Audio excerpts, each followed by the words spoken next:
drink. Don't say anything stupid again. We're so sorry to offend you. Seriously, it's okay, guys. Take a joke. Welcome to Paranormal. What? These lips were made for shooting. I don't know why I'm like, oh, what? What? Hey, Roger. Welcome to Paranormal Spirits, where we share a drink, tell you a spooky story, and we rip it apart because booze always shows the truth. Roger? Roger that, pal. So today we are going to talk about a fun little hotel in LA that was dubbed Serial Killer Central. Oh boy. Sounds like a charming little joint. Nothing sounds more intimidating than the Cecil Hotel. Little Cecil. Since its construction in 1927, this hotel has been the focus of suicides, murder, mystery, disappearances, and serial killers. I am not going to tell you about all of those things. However, we will touch upon the serial killers and then save the very best part for the end. I've always wanted to touch upon a serial killer. Little Ted Bundy, you know what I mean? You want to Bundy his Ted? Yes. Ted his Bundy? What? An Australian news site said of the hotel, home to murders, maniacs, and ghosts. Some say the Cecil is anything but your average hotel. They say it's cursed. So Richard Ramirez, commonly known as the Night Stalker, he's our first serial killer we'll be discussing tonight. He was kind of the main serial killer that was involved with this hotel. He committed his first murder at the age of 24 in April 1984, and he continued his rampage over the next year. Most of that time, he was at the Cecil. He was living there? Stayed there. He was living there. He was home to the Night Stalker. Nice job, Cecil Hotel. I like what this particular article says. Ramirez was a Satanist and a particularly awful human. Tell me something I don't know. In 1975, LA adopted a policy of containment. So basically the area where the Cecil Hotel is was beginning to become like a rougher area. A lot of drugs, a lot of crime, yada, yada, yada. I guess the police, they were just trying to contain it into one area, and the Cecil happened to be in that area. It really became like a shit fest. If the police were called down to it, they were like, we'll walk around it, but we're not going to go in. Things were declining so much so that drug dealers were just working openly inside the Cecil. They didn't care. Hey, you want a little crack? Come on. I got it for you, buddy. Roger, come here. I got some weed. Roger that. Crack cocaine. Cocaine! Cocaine! Got your cocaine here. So these drug dealers would just work openly in this hotel. And it was so bad that the bodies of like overdosed people could be in the hall for days and no one would do anything about it. This is how the Night Stalker was able to operate out of this hotel. So he would go do his little murdery thing, he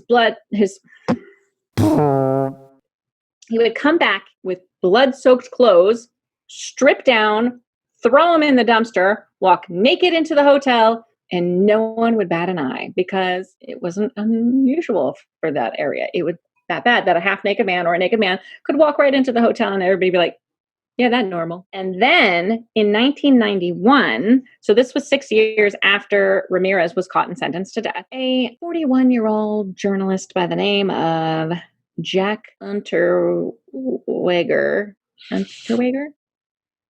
Jack Mehoff. Jack Undies. I forgot to pack my Unterwegers. Oh, man.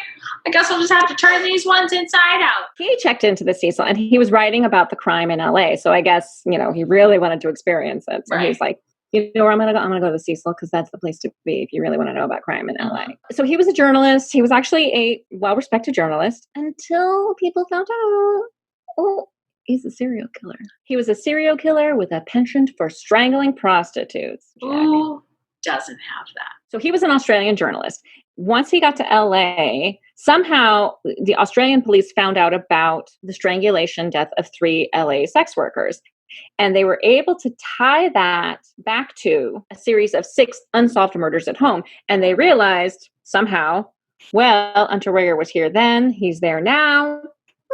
Maybe there's a connection. It's a case of dirty Unterwegers. I'm a sick and twisted human being. I'm just going to tell everyone that right here and now. We literally do a YouTube channel where we get drunk and tell scary stories and rip them apart. Our last episode, we laughed at a man who made dolls of dead children. In addition to these serial killer links, there have been numerous other violent deaths at the Cecil. including the 1964 rape and murder of a telephone operator, not the funny part, and at least three suicides, all of them jumpers, one of whom landed on a pedestrian, killing him. Like the Looney Tunes. The guy he landed on. Imagine being able to be a murderer right before you die. That's the best. Because I'm free. You're dead. My life's not worth living, and neither is yours. I believe I can. Oh, I can't.